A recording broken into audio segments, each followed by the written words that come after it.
Welcome to my YouTube channel. I am Akhilesh और आज मैं आपको सिखाऊंगा पास्ट परफेक्ट कंटिन्यूअस टेंस का अफर्मेटिव सेंटेंस। तो इस क्लास में मैं आपको पहचान, कॉन्सेप्ट, फिर मैं आपको अफर्मेटिव सेंटेंस का स्ट्रक्चर दिखाऊंगा और उस स्ट्रक्चर में मैं आपको ये बताऊंगा कि आपको सिंस कब लगाना है, फॉर कब लगाना है, क्योंकि बच्चे ज़्यादातर सिंस और फॉर को लेकर कन्फ्यूज होते हैं कि सर कब सिंस लगाएं कब फॉर लगाएं। आप ये क्लास पूरा देखो, यह जो कन्फ्यूजन है सिंस और फॉर का हमेशा के लिए आपके दिमाग से गायब हो जाएगा, यह कन्फ्यूजन खत्म हो जाएगा। उसके बाद आप सिंस और फॉर को आसानी से चुटकी में कर पाओगे, ठीक है। फिर मैं आपको बहुत सारे एग्जाम्पल दिखाऊंगा, बस आपको क्या करना है, इस क्लास को पूरा देखना है और नोट बनाना है, ठीक है। चलो क्लास शुरू करते हैं। देखते हैं इसका पहचान। सबसे पहले कि इसके वाक्य के अंत में रहा था, रही थी, रहे थे, आते हैं, ये हिंदी का पहचान हो गया। अब अगर आप पढ़ने वाले स्टूडेंट है तो आपको तुरंत याद आ जाना चाहिए कि जो पास्ट कंटिन्यूअस टेंस होता है उसके वाक्य के अंत में भी तो यही बात आता है, रहा था, रही थी, रहे थे। और यहाँ पास्ट परफेक्ट कंटिन्यूअस टेंस के वाक्य के अंत में भी सेम शब्द आ रहे हैं। तो दोनों में अंतर क्या है? तो सबसे बड़ा अंतर यह है बेटा कि जो पास्ट परफेक्ट कंटिन्यूअस टेंस होता है इसमें कोई काम किसी समय से होगा। समय से, समय के बाद कोई से निकल जाएगा। जैसे मैं कह रहा हूँ मैं सुबह से दौड़ रहा था। कब से दौड़ रहा था? सुबह से। सुबह एक समय होता है कि नहीं होता है? होता है समय। 2 साल से वह प्रयास कर रहा था। कब से? 2 साल से। बात समझ में आ रहा है? तुम 2 हफ्तों से मार खा रहे थे। कब से मार खा रहे थे? 2 हफ्तों से। इन सभी वाक्यों में क्या हो रहा है कि कोई काम किसी समय से हो रहा था। बात समझ आ रहा है? तुम्हारा दोस्त 3 बजे से उस पोखरे में नहा रहा था। 3 बजे से उस पोखरे में नहा रहा था, डूब रहा था वो, ठीक है। कब से नहा रहा था? 3 बजे से नहा रहा था। तुम्हारा भाई मेरे बागीचे में शाम से ही आम तोड़ रहा था। कब से तोड़ रहा था? शाम से ही। तो इन सभी वाक्यों में क्या हो रहा है कि कोई काम किसी समय से हो रहा है। आई होप कि आप पहचान समझ में आ गया है। कंटिन्यूअस में सिर्फ रहा रही आएगा, लेकिन परफेक्ट कंटिन्यूअस टेंस में क्या होता है कि कोई काम किसी समय से शुरू हो जाते हैं, बस समय ऐड हो जाता है, ठीक है। चलिए, तो पहचान आपको समझ में आ गया। ये नोट कर लीजिए, नोट में जो लिख के रखा है कॉन्सेप्ट ये नोट कर लीजिएगा कि इसमें कोई जो कार्य होता है वो किसी समय से शुरू होता है। किसी समय से क्या होता है? शुरू होते हैं। नोट आप नोट कर लीजिएगा। उसके बाद फिर अफर्मेटिव हेडिंग डालिएगा। अफर्मेटिव में स्ट्रक्चर पहले हमें नोट करना है कि अफर्मेटिव जो होगा उसका ट्रांसलेशन हम कैसे करेंगे। सबसे पहले हम लिखेंगे सब्जेक्ट, हैड, बीन। बीन के बाद हम लगाएंगे मेन वर्ब का फोर्थ फॉर्म, मतलब आईएनजी लगाना या फोर्थ फॉर्म, दोनों वही बात है। उसके बाद ऑब्जेक्ट लिखेंगे। ऑब्जेक्ट के बाद हमें सिंस या फॉर, दोनों में से कोई एक लगाना है। उसके बाद काम जिस समय से शुरू हुआ है उस समय को लिख देना है, क्योंकि ये काम हमेशा समय के साथ शुरू होगा, तो समय जो होगा वो समय लिख देना है, ठीक है। अब कन्फ्यूजन हमारे सामने है, सर सिंस कब लगाएं और फॉर कब लगाएं। तो यहाँ अगर ध्यान से देखते हैं और इसको आप समझ जाते हैं तो आप जीवन भर के लिए जो परफेक्ट कंटिन्यूअस टेंस होते हैं आपकी मुट्ठी में हो जाएंगे, आप कभी उसको भूलेंगे नहीं। पहले समय को समझिए आप कि समय कितने प्रकार के हमारे पास समय होते हैं। देखिए बुक में तो लिखा है कि जो सिंस का प्रयोग होता है, सिंस का प्रयोग होता है पॉइंट ऑफ टाइम के साथ होता है। पॉइंट ऑफ टाइम मतलब निश्चित समय के साथ सिंस का प्रयोग करना है। और फॉर का प्रयोग करते हैं पीरियड ऑफ टाइम, अनिश्चित समय के लिए। तो बच्चे समझ नहीं पाते कि पॉइंट ऑफ टाइम मतलब क्या, पीरियड ऑफ टाइम मतलब क्या, ड्यूरेशन ऑफ टाइम मतलब क्या, नहीं समझ पाते हैं। तो आप समझिए समय कितने प्रकार के होते हैं? 2 प्रकार के समय होते हैं। एक समय ऐसे हैं जिसको मान्यता प्राप्त है, मतलब जिसको हम कहीं देख सकते हैं। और दूसरा समय जो तुक्का वाला समय होता है, हमारा तुक्का वाला समय जो हमने क्रिएट कर लिया है, उसको मान्यता प्राप्त नहीं, वो कहीं दिखेगा भी नहीं, वो सिर्फ हम तुक्का बोलते हैं। सर मान्यता प्राप्त वाला समय, तुक्का वाला क्या कहना चाहते हैं, मैं आपको समझाता हूँ। देखिए पहला जो समय होता है सिंस का मतलब होता है एग्जैक्ट कब का जवाब देता है। जैसे मैं कह रहा हूँ काम कब से शुरू हुआ, कब से, कब जैसे मैं बोल दूँ तो कब का जो जवाब होता है वो सिंस होता है, ठीक है। और कितने समय का जो जवाब होता है वो फॉर होता है। ये भी बात बाउंड से लगा, छोड़ो इस बात को भी छोड़ो। यहाँ देखो क्या लिख के रखा है, इसको समझ लो बस। देखो 2 समय, एक समय ऐसा होता है जो घड़ी में दिखता है। एक प्रकार के समय घड़ी में देख सकते हैं। घड़ी में क्या क्या देख सकते हो? बजे, हमेशा बजे दिखेगा। 5:02 हो रहे हैं, 4:03 हो रहे हैं, 8:02 हो रहे हैं, तो बजे दिखेगा। जो बजे शब्द निकलता है मुंह से, जहाँ बजे लिखा हो या बजे शब्द बोलना हो तो उसका जो ट्रांसलेशन होगा उसमें आपको सिंस का प्रयोग करना है। तो घड़ी में, घड़ी का जो समय 24 घंटे तक का समय दिखता है और 24 घंटे में आपको बजे शब्द का प्रयोग करना है। तो बजे जैसे निकलेगा आपको सिंस लगाना है। उसके बाद जो समय दिखता है कैलेंडर में, कैलेंडर में जो समय दिखता है, अब कैलेंडर में कौन कौन सा समय दिखता है ये जान लो। कैलेंडर में 7 दिन का नाम देख सकते हैं आप, Sunday, Monday, Tuesday, Wednesday, Thursday, Friday, Saturday. 7 दिन का नाम दिखता है। 12 मंथ्स का नाम दिखता है। 12 मंथ्स का नाम जनवरी, फरवरी, मार्च, अप्रैल, मई, जून, जुलाई, अगस्त, सितंबर, अक्टूबर, नवंबर, दिसंबर। 12 मंथ का नाम दिखता है सर, बिल्कुल दिखता है। सन का नाम दिखता है 2001, 2003, 2004, 2000.25 दिखता है समय। तो जो दिन का नाम हो जाए, मंथ का नाम हो जाए या किसी साल का नाम मतलब ईयर का नाम हो तो भी आपको सिंस लगाना है। उसके बाद जो दिन हो, एक दिन में जो पीरियड होते हैं चार ड्यूरेशन में बांटा गया है। पहला जो पहर होता है, पहर, उसको बोलते हैं मॉर्निंग। अब मॉर्निंग के बाद मॉर्निंग हो जाए, आफ्टरनून हो जाए, इवनिंग हो जाए, इवनिंग के बाद नाइट, तो भी आपको क्या लगाना है, सिंस लगाना है। फिर से मॉर्निंग, आफ्टरनून, इवनिंग, इवनिंग के बाद नाइट आता है। तो 4 पहर होते हैं, इसलिए मैंने सबको लिख दिया। इन पहर के साथ भी आपको सिंस लगाना है। उसके बाद जो हमारे जीवन का जो एज होता है, जैसे कहते हैं जन्म से ही वो चोरी कर रहा है, वो जन्म से ही चोरी कर रहा था, जन्म से ही चोरी कर रहा था, वो जन्म से ही झूठ बोल रहा था, वो जन्म से ही ऐसा कर रहा था। तो जो काम जन्म से ही हो रहा था, मतलब ये भी एक समय होता है कि कहते हैं भैया वो जन्म से ही है, ठीक है। तो जन्म से, और फिर बाद जन्म के बाद आता है चाइल्डहुड, यंगहुड आता है, यंगहुड के बाद जो ये जाता है ओल्ड एज आता है, वृद्धा अवस्था आता है। तो जो इंसान की जो एज बनाई गई है उस वो भी जब लिखा जाएगा, जैसे कहेंगे जन्म से ही ऐसा है, बचपन से ऐसा है, जवानी से ही ऐसा कर रहा था, तो जो भी हो एज जो बनाए गए हैं उसके पहले भी आपको सिंस का प्रयोग करना है। उसके बाद जो मौसम के नाम होते हैं, जैसे समर हो जाए, गर्मी से मैं आ रहा था, गर्मी से मैं यहाँ पढ़ा रहा था, तो ये सभी जो बात हो जाते हैं गर्मी से। गर्मी के बाद आएंगे रेनी सीजन, आएंगे रेनी सीजन के बाद आपका स्प्रिंग आता है, स्प्रिंग के बाद आपका विंटर आता है। हालांकि मौसम इधर उधर मुझे पता नहीं है, फिलहाल ये देख लो। समर, समर के बाद अगर कहीं लिखा हो रेनी सीजन तो भी आपको मतलब बरसात, और बसंत का मौसम मतलब स्प्रिंग है तो भी आपको सिंस लगाना। विंटर मतलब ठंडा होता है, अभी जो मौसम चल रहा है तो विंटर होता है, ठीक है। उसके बाद किसी फेस्टिवल का नाम हो, किसी फेस्टिवल, जैसे मैं दिवाली से ही तुम्हारे बारे में सोच रहा था, दिवाली से ही मैं पैसा इकट्ठा कर रहा था ताकि मैं तुम्हें गिफ्ट दूँ, ज़्यादा खुश मत हो तो ठीक है, तुम्हें नहीं दे रहा था। किसी भी त्यौहार की बात करना हो, त्यौहार होली से, दिवाली से, ईद से, दशहरा से, और भी कोई फेस्टिवल होते हैं, तो किसी त्यौहार से जब कोई बात करना हो तो भी वहाँ पे सिंस लगेगा। ये सब निश्चित समय बेटा। लास्ट कहीं लिखा हो, लास्ट, अब तो कहोगे सर लास्ट भी हम कहीं नहीं देख सकते हैं। बेटा सुनो, जो लास्ट हम देख तो नहीं सकते बिल्कुल, लेकिन लास्ट बताते हैं, हम समझ जाते हैं कि कब की बात हो रही है। लास्ट मतलब होता है पिछला। मैं कह रहा हूँ पिछले रविवार से यहाँ रहा हूँ, पिछले हफ्ते में यहाँ गया था, पिछले दिन मैं वहाँ गया था, जा रहा था या कर रहा था, जो भी बात हो, तो आपको याद रट लो दिमाग में कि लास्ट मतलब पिछला। अब लास्ट के बाद चाहे डे लिखा हो, नाइट लिखा हो, मंथ लिखा हो, ईयर लिखा हो, देखो डॉट डॉट डॉट करके मैंने ईयर लिख दिया, तो last day, last night, last week, last month या लास्ट ईयर हो तब भी आपको सिंस लगाना है। उसके बाद ईस्टरडे मतलब कल, तो भी आपको सिंस लगाना है।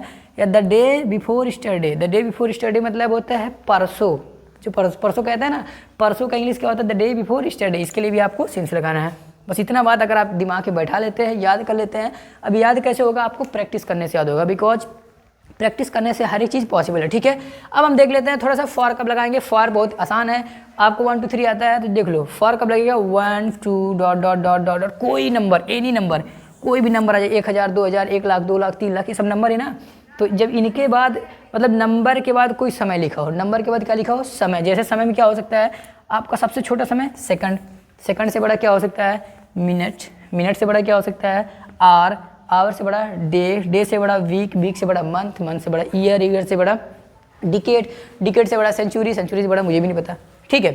तो कहने का मतलब है जब ये समय दिख जाए बेटा, देखो यही समय आपके तुक्का वाले समय है। ये जो फॉर का प्रयोग करते हैं ना, फॉर का प्रयोग हम तुक्का वाला समय से करते हैं। तुक्का वाला समय क्या होता है, कहते हैं 1 सेकंड रुक जाओ, 1 सेकंड से वो ऐसा कर रहा था, 10 सेकंड से ऐसा कर रहा था, 5 सेकंड से, तो 5 सेकंड कहीं देख सकते हो, तुम मुझे बताओ। कहोगे सर घड़ी नहीं देख सकते, तो बेटा घड़ी में हमेशा बज के तब सेकंड दिखेगा, अकेला सेकंड नहीं दिखेगा, ठीक है। हाँ, तो 2 दिन से, 5 दिन से, 10 दिन से, 20 दिन से, 2 साल से, 2 हफ्तों से, 2 महीनों से, तो ये सभी जो समय है नंबर आ रहे हैं ना, जहाँ नंबर आ जाए, कोई नंबर आ जाए, नंबर के बाद कोई भी समय लिखा हो, चाहे मिनट लिखा हो, आवर, सेकंड, डे, मंथ, कुछ भी लिखा हो, नंबर के बाद अगर कोई किसी समय का नाम है तो वहाँ क्या आएगा, फॉर आएगा, ठीक है। चलिए अब देखो कहीं अगर लिखा हो सम, सम मतलब कुछ, मेनी मतलब बहुत से, फ्यू मतलब थोड़े। अब इनके सम, मेनी, फ्यू, इनके बाद अगर किसी भी दिन का नाम, किसी कोई भी समय लिखा हो तो भी आपको सिंस लगाना है, सॉरी फॉर लगाना है, क्योंकि ये भी हमारे तुक्का का समय आ रहा है। कुछ दिनों से वो ऐसा बर्ताव कर रहा था, कुछ दिनों से तुम पैसा चुरा रहे थे, कुछ दिनों से वह मुझसे बात नहीं कर रहा था, तो कुछ दिनों मतलब फॉर। और सम हिंदी, मेनी मतलब बहुत दिनों से, बहुत दिनों से, बहुत दिनों से तुम पिटाई खा रहे थे, तो बहुत दिनों हो जाए। फ्यू मतलब कुछ दिनों से, कुछ दिनों से तुम ठीक से बर्ताव नहीं कर रहे थे, कुछ दिनों से, ठीक है। इसके बाद चाहे डे हो, मंथ हो, वीक हो, ईयर हो, कुछ भी हो, कहने मतलब इनके बाद अगर बेटा समय आ रहा तो आपको फॉर लगा देना है। और अंतिम शब्द है लॉन्ग, लॉन्ग टाइम, लॉन्ग मतलब लंबे समय से, लंबे समय से वह पैसा कमा रहा था, लंबे समय से वह काम कर रहा था, जो भी आपको बोल रहा हो भैया। तो अब आपको समझ में आ गया होगा सिंस कब लगाना है और फॉर कब लगाना है। अगर ये बात 2 बात आप ध्यान में रखते हैं, इसको रख के प्रैक्टिस करते हैं, तो मैं आपको चैलेंज कर सकता हूं कि आप कभी ये बात भूलेंगे नहीं बेटा, हमेशा आपके दिमाग में बैठा रहेगा। इसको बार बार याद कर लो, रट लो, बैठा लो दिमाग में, ठीक है। अब मैं आपको एग्जांपल दिखाता हूं। तो फिलहाल के लिए जो भी बोर्ड पे लिखा हो मैं नोट कर लो, उसको थोड़ा मैं साइड हो जा रहा हूँ, इसलिए मैं साइड हो गया हूँ। अब मैं आपको एक एग्जाम्पल दिखाता हूँ ताकि आपको यह स्ट्रक्चर समझ में आए। इसके बाद मैं आपको 5 सिंस लगा के दिखाऊंगा और 5 एग्जाम्पल मैं आपको फॉर लगा के दिखाऊंगा, ताकि सिंस और फॉर दोनों का कन्फ्यूजन भी यहाँ पे समाप्त हो जाए, ठीक है। फिलहाल के लिए एक एग्जाम्पल देखो ताकि स्ट्रक्चर समझ में आए कि उसी सीक्वेंस में हम ट्रांसलेट करते हैं। देखो, मैं 3 बजे से उसको बुला रहा था, मैं 3 बजे से उसको बुला रहा था। इसमें देखो कोई काम कब हो रहा, कब से हो रहा है, कब से, 3 नंबर है और उसके बाद बजे से, देखो बजे आया ना, बजे से, इसमें हमेशा कोई काम किसी समय से होता है, ठीक है। अब इसका ट्रांसलेशन देखो क्या होगा। सब्जेक्ट कौन है, सबसे पहले हम किसके लिए लिखते हैं, सब्जेक्ट। सब्जेक्ट मतलब जो काम कर रहा था, काम कौन कर रहा था, मैं, तो मैं के इंग्लिश आई हो गया। सब्जेक्ट के बाद क्या लिखोगे, हैड, तो क्या हो जाएगा, हैड हो जाएगा। हैड के बाद क्या होगा, बीन, तो लो देखो बीन लगा है। बीन के बाद क्या लिखना, मेन में आईएनजी, बुलाना मतलब कॉल, तो कॉल में क्या लगा दिया, आईएनजी लगा दिया, तो कॉलिंग हो गया। ऑब्जेक्ट, किसे बुला रहा था, उसे क्या लिखा, उसे का मतलब हिम। अब कब से, तो अब बताओ, देखो सिंस या फॉर लगेगा यहाँ पे, तो 3 बजे से, 3 बजे, तो बजे समय दिखता है ना घड़ी में, जैसे मुंह से बजे निकले तुरंत समझो सिंस लगेगा। तो सिंस, और देखो 3 o'clock, 3 बजे से, ठीक है। अब फिलहाल के लिए इतना नोट कर लो, अभी मैं आपको और एग्जांपल दूंगा ताकि आप सिंस और फॉर दोनों क्लियर हो जाएगा। फिलहाल मैं साइड हो गया हूँ, वीडियो पॉज करके नोट कर लीजिए, ठीक है। अब मैं बोर्ड क्लीन कर रहा हूँ, आपको मैं एग्जांपल दिखाऊंगा, 5 एग्जांपल मैं सिंस का और 5 ही एग्जांपल मैं आपको फॉर का दिखाऊंगा, ठीक है, ताकि यह कन्फ्यूजन आपका हमेशा के लिए दूर हो जाए। और कन्फ्यूजन तभी दूर होगा भाई साहब जब आप इसको फिर से अपने दिमाग से प्रैक्टिस करेंगे, एनालिसिस करेंगे, अपने आप को जाँचेंगे और घूमते घूमते सेंटेंसेस बनाने का प्रयास करेंगे, तभी कन्फ्यूजन दूर होगा। ये कहिए कि मैंने पढ़ा दिया, बस बात खत्म हो गया, आपने नोट करके कॉपी में रख दिया, कॉपी बंद है, तो फिर समझ लीजिए कि इससे कुछ होने वाला नहीं है, ठीक है। चलिए मैं 5 एग्जाम्पल दिखाता हूँ। पहले मैं सिंस का दिखाता हूँ, ठीक है। सिंस का जो अभी लिखे हैं आप कॉपी सामने खोल कर रखिएगा, कन्फ्यूजन नहीं होगा, ठीक है। मैं कह रहा हूँ, वह सुबह से लकड़ी काट रहा था, वह सुबह से लकड़ी काट रहा था, तो काम कौन कर रहा था, वह के इंग्लिश लिख लो, ही के बाद क्या आएगा, हैड के बाद क्या लगाना है, बीन, इतना तो तुरंत लगा दो, ही हैड बीन। अब वो काम क्या कर रहा था, बीन के बाद मेरे में आईएनजी लगाना है, तो काटना मतलब कट, तो यहाँ टी डबल हो जाएगा, आईएनजी के नियम में मैंने बताया था आपको। So he had been cutting, वो काट रहा था क्या, लकड़ी, he had been cutting wood मतलब लकड़ी, he had been cutting wood, वो लकड़ी काट रहा था। कब से काट रहा था, सुबह से, सुबह का टाइम, मैंने देखो अभी लिखा था मॉर्निंग मतलब सिंस, तो सिंस मॉर्निंग, देखो लिखते हैं मॉर्निंग के स्पेलिंग में बोलिए क्या भैया, क्या बताओ, मेरी इंग्लिश ख़राब हो गई है, सिंस मॉर्निंग, ठीक है। So he had been cutting wood since morning, वो सुबह से लकड़ी काट रहा था। चलिए दूसरा एग्जाम्पल मैं आपको दिखाता हूँ। दूसरा एग्जाम्पल मैंने कहा, मैं दोपहर से वहाँ जा रहा था, मैं दोपहर से वहाँ जा रहा था। सो काम कौन कर रहा था, मैं, आई, जैसे सब्जेक्ट लिखो उसके बाद तुरंत हैड बीन तुरंत चिपका दो, आई हैड बीन। अब लगाओ मेनू में आईएनजी, काम क्या कर रहा था मैं, जाने का, सो गो में ING going, I had been going, वहाँ मतलब there, I had been going there. अब बारी है सिंस और फॉर लगाने की, तो हम एक बार सोचेंगे, दोपहर अभी सर मैंने बताया दिन का जो 24 घंटे का पीरियड बांटा गया है, उसको कभी भी लिखना होगा तो उसके पहले सिंस लगता है। सो सिंस आफ्टरनून हो गया, लो हो गया। नेक्स्ट एग्जाम्पल नंबर 3, मैं कह रहा हूँ, तुम्हारा दोस्त रविवार से यहाँ आ रहा था, तुम्हारा दोस्त रविवार से यहाँ आ रहा था। तो तुम्हारा दोस्त कौन आ रहा था, तुम्हारा दोस्त, योर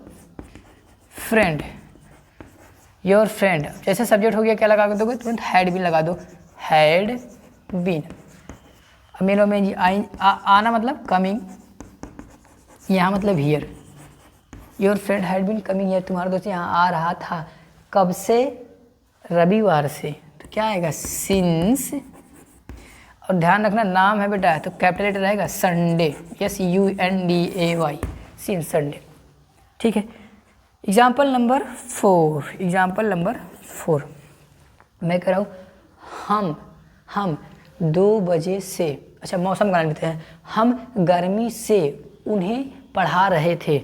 हम गर्मी से उन्हें पढ़ा रहे थे। हम गर्मी से उन्हें पढ़ा रहे थे भैया, तो कौन पढ़ाते हैं? हम। तो बी हैड बीन, पढ़ाना मतलब टीच, आईएनजी लगा दो, teaching. We had been teaching, उन्हें मतलब them. We had been teaching them, हम उन्हें पढ़ा रहे थे। कब से? गर्मी से। तो गर्मी मतलब मौसम का नाम है, तो क्या आएगा? Since summer. Since summer. We had been teaching them since summer. चलो मौसम का नाम का भी प्रयोग कर लिया। एग्जाम्पल नंबर 5, ठीक है, किसी त्यौहार का नाम ले रहे हैं। मैं कह रहा हूँ मेरा भाई दिवाली से ही तैयारी कर रहा था। मेरा भाई दिवाली से ही तैयारी कर रहा था। तो मेरा भाई मतलब माई ब्रो। कौन जाए चौक खर्चा करने? मेरा माई ब्रो। लेकिन आपको लिख रहे हो my brother. My bro had been. तैयारी करना मतलब होता है preparing. My brother had been PREPARING preparing. कब से? दिवाली से। So since Diwali. My bro had been preparing since Diwali. तैयारी से, अच्छा प्रयास कर रहा था। प्रयास करना भैया ट्राई होगा, मुझे लगा तैयार। चलो कुछ भी हो, तैयारी करना मतलब प्रिपेयरिंग लगा देना, प्रयास करना मतलब ट्राई लगा देना, TRIYNG। मैंने क्या बोला था मैं भूल गया, ठीक है। हाँ, तो ये 5वां एग्जाम्पल हो गया। एग्जाम्पल नंबर 6, अच्छा 5 ही बोला था लेकिन चलो जगह अभी तो एक एग्जाम्पल और दिखा दे रहा हूँ मैं। लास्ट एग्जाम्पल सिंस से का है, ठीक है। मैं कह रहा हूँ हाँ, वह पिछले हफ्तों से मुझे फ़ोन कर रहा था। वह पिछले हफ्तों से मुझे फ़ोन कर रहा था। कौन फ़ोन कर रहा था? वह मतलब ही हैड बीन। फ़ोन करना मतलब कॉल करना, तो कॉलिंग मी मतलब मुझे, हैड बीन कॉलिंग मी पिछले हफ्ते। So since last night, NIGHT। लो हो गया। अब जितना हो सके अब आप खुद से एग्जाम्पल ढूंढिए और स्ट्रक्चर देख के उसको ट्रांसलेशन करिए। इस तरह से स्टूडेंट बेटर स्टूडेंट बनते हैं। सिर्फ टीचर के एग्जाम्पल दे देने से कोई स्टूडेंट बेटर नहीं बनता है, आपको घर पे खुद भी मेहनत करना पड़ता है, ठीक है। तो 6 एग्जाम्पल रहे हैं आपके सिंस के लिए है। अब 6 एग्जाम्पल में आपको फॉर का दिखाता हूँ, ठीक है। मैं बोर्ड क्लीन कर रहा हूँ, आप इनको नोट कर लीजिए, जल्दी से वीडियो पॉज करके नोट कर लीजिए, ठीक है। हाँ, अब मैं आपको 6 ही एग्जाम्पल में आपको दिखाऊंगा जिसमें हम फॉर का प्रयोग करेंगे। फॉर का मतलब जो मैंने आपको बताया है उसको सामने खोल कर रखे रहेंगे तो आपको पहचानने और लिखने में आसानी होगी। चलो पहला ट्रांसलेशन मैं करता हूँ। मैं कह रहा हूँ मैं कुछ दिनों से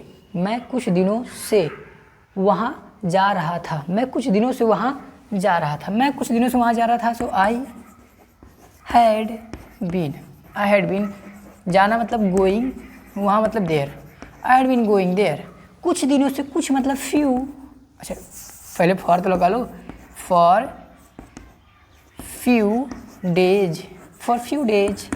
आई had been going there for few days. मैं कुछ दिनों से वहाँ जा रहा था। कुछ दिनों मतलब फ्यू डेज, ठीक है। नेक्स्ट एग्जाम्पल मैं कह रहा हूँ, हाँ पहले हिंदी तो बोल दूँ। मैं कह रहा हूँ तुम 2 दिन से यहाँ काम कर रहे थे। तुम मतलब यू हैड बीन। काम करना मतलब वर्क में ही बेटा ING लग जाएगा। वर्क मतलब ही होता है काम करना, तो डू नहीं लगाना यहाँ पे, ठीक है। So you had been working here. तुम यहाँ काम कर रहे थे कब से? 2 दिन से। तो ये देखो 2 नंबर है ना, नंबर मैंने बोला कहीं भी नंबर आए तुरंत फॉर लगा दो। For 2 days. अब बहुत होशियार लोग क्या करेंगे, ऐसे लिख देंगे यहाँ पे, ऐसे लिख देंगे 2 डेज, तो ग्रामेट के लिए गलत माना जाएगा, ध्यान रखिएगा, ठीक है। आपको 2 नंबर में लिखना है। So for 2 days. तीसरा एग्जाम्पल नंबर 3 मैं कह रहा हूँ हम कुछ दिनों से वहाँ सो रहे थे। कौन सो रहा था? हम कुछ दिनों से वहाँ सो रहे थे। सो बी हैड बीन, सोना मतलब sleeping there, we had been sleeping there for, कुछ दिन आया। देखो कुछ का दो मतलब फ्यू भी लगा सकते हैं यहाँ पे, फ्यू मतलब थोड़े होता है, लेकिन जो कुछ का मतलब बहुत थोड़ा ना संतुष्ट आदमी हो तो वहाँ फ्यू बोलता है। और सम कब लगता है, जब हम संतुष्ट इसके हाँ भैया कुछ दिन मतलब पर्याप्त थे, तो यहाँ सम लगाएंगे, ठीक है। Some days, for some days. Next example देखते हैं, एग्जाम्पल नंबर 4। हाँ मैं कह रहा हूँ वे 10 महीनों से पैसा बर्बाद कर रहे थे। वे 10 महीनों से पैसा बर्बाद कर रहे थे, भैया उनके पास पैसा था तो बर्बाद करेंगे। सो दे हैड बीन, बर्बाद करना मतलब wasting, they had been wasting the money, they had been wasting the money 10 हफ्तों से। कब से? 10 हफ्ता, 10 मतलब नंबर, सो फॉर 10 हफ्ता मतलब वीक्स, फॉर 10 वीक्स। लो हो गया। एग्जाम्पल नंबर 5, एग्जाम्पल नंबर 5 कहेंगे सर बड़े कंजूस है, नंबरिंग नहीं मिटा है। बेटा मेरी पुरानी आदत है, ठीक है। मैं कह रहा हूँ तुम, अच्छा 5 एग्जाम्पल देना है। मैं कह रहा हूँ तुम 2 महीनों से मेरा बैग ले जा रहे थे। तुम 2 महीनों से मेरा बैग ले जा रहे थे। तुम 2 महीनों से मेरा बैग ले जा रहे थे। So you had been, biscuit खिलाया था 5 रुपये के, इसलिए ले जा रहे थे ना, ललचाए हो ही। तो तुम मेरा बैग 2 महीनों से ले जा रहे थे। सो यू हैड बीन, ले जाना मतलब बेटा होता है कैरी, कोई सामान ले जाना तो कैरी मतलब ढोना मतलब ले जाना। सो कैरी में आगे लग जाएगा carrying. So you had been carrying my bag. 2 महीनों से, 2 नंबर है, फॉर 2 मंथ्स, फॉर 2 मंथ्स। लो हो गया, सेंटेंस बन गया। Example number 6 and I hope कि ये लास्ट सेंटेंस है, क्योंकि इसके बाद हम क्लास ओवर करेंगे, क्लास ज़्यादा हो रहा है, ठीक है, सॉरी टाइम ज़्यादा हो रहा है। लास्ट एग्जाम्पल, मैं कह रहा हूँ मैं 20 मिनट से तुम्हें पढ़ा रहा था। मैं 20 मिनट से तुम्हें पढ़ा रहा था। मैं 20 मिनट से तुम्हें पढ़ा रहा था, तो मैं मतलब आई, तुरंत क्या लगा हुआ, हैड बीन। सब्जेक्ट के बाद तुरंत हैड बीन लगा, चिपका दो। सो आई हैड बीन, पढ़ाना मतलब टीच, आई जी लगा दो। आई हैड बीन टीचिंग तुम्हें मतलब you, I had been teaching you. कब से? फॉर 20 मिनट मतलब 20 मिनट्स, फॉर 20 मिनट्स। लो यहाँ पे सेंटेंस हो गया। 6 एग्जाम्पल मैंने आपको सिंस का दिखाया, 6 एग्जाम्पल मैंने आपको फॉर को दिखाया। आई होप कि अब आप जो सिंस है फॉर का जो कन्फ्यूजन है दूर हुआ होगा। अभी फिलहाल कुछ हद तक दूर हुआ होगा। अब आप जब खुद से प्रैक्टिस करेंगे, सोच सेंटेंस सोचेंगे कि कौन सा कैलेंडर में दिखता है, कौन सा घड़ी में दिखता है, कौन सा कैसा है। जब आप अपना दिमाग खुद लगाना स्टार्ट करते हैं तब आप सीखेंगे बेहतर, ठीक है बेटा। तो आज के लिए बस इतना ही, तब तक के लिए आपसे नमस्कार।